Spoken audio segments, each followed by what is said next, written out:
I would like to take a moment to recognize the families and now those who are my friends I've had the opportunity to get to know over this year and other years who are here or are at home watching. Many of you participated in our roundtable recently on detained Americans and are the reason that we are here today continuing this drumbeat. I'd also like to recognize the Kamal Maz family. We're all devastated to hear that Majda had died while being held hostage by the Assad regime. We're all very sorry for your loss, and we marvel at your family's strength. It's something that none of us really can understand going through until we have. Today we push forward with him in our prayers as we work to bring every American home.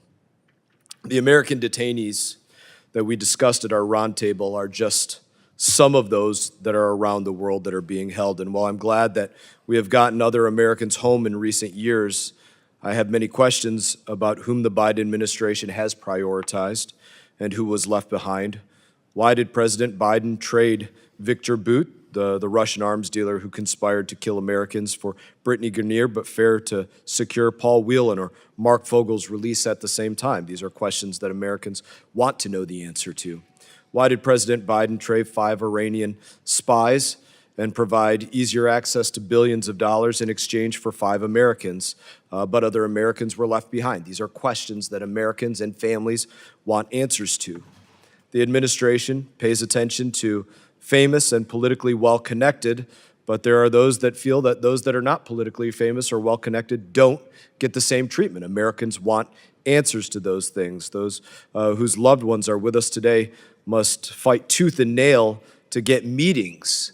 And I know that the individuals that work in these fusion cells, these individuals here, I can attest for them that they spend hours, late nights, early mornings, whatever it is, to speak to the families of hostages whenever it is that they have a question or need to hear about something.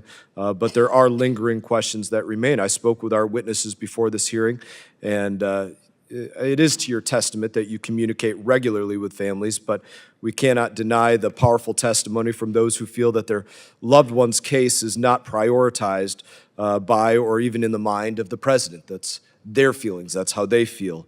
And I hope today we can identify why that is and present solutions for declassifying information if need be, or providing more substantive status updates if that's what assists the families, and ensuring that the families have access to the full suite of the U.S. government to help them through these not just, quite often not difficult days or weeks, but more often months and years. I'm also deeply concerned that Americans are increasingly becoming targets overseas because foreign adversaries have seen that the U.S. government will cut deals. In 2015, the Obama administration established Presidential Policy Directive 30, PPD 30, which says that the U.S. government will make no concessions to individuals or groups holding U.S. nationals as hostages. It is the United States policy to deny hostage takers the benefits of ransom, prisoner release, policy changes, or other acts of concession.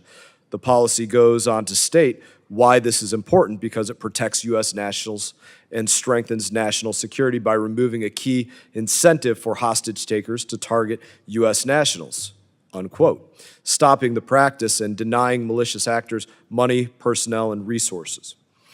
In these deals with some of our most dangerous adversaries, the Biden administration has directly negated this policy, and as policy warns, may be incentivizing malicious actors to detain Americans as leverage for money or personnel or for other resources.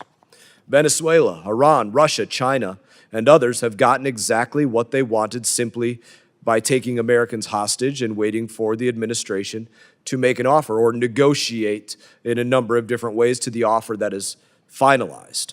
I am sure we will debate that point, but we cannot deny that Americans are targeted by our adversaries.